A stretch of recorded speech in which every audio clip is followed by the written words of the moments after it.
kan serbatu. Amin. Rambut kan serbatu. Amin. Jiru ali kan jiru kete gari kan jai jiru. Amin. Kete ufar jai jiru. Amin. Ufar jai jiru. Amin.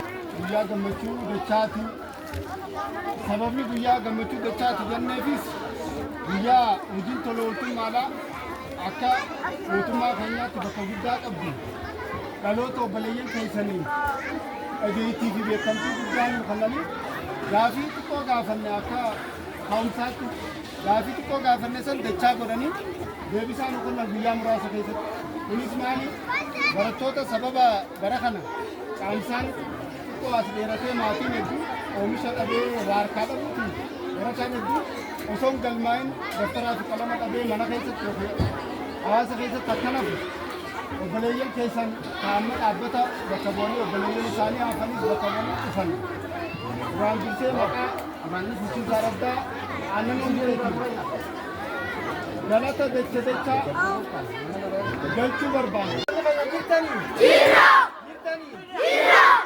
Abbaa keenya kabajanii barsiisotaas michootaas barattoota keenya kanneen barachaa jiran akka sababa daftara dhabuutiin mana barnootaatti raanaaf jedhanii obboleeyyan keenya kan bakka adda addaa jiran daftara qalama waa hunda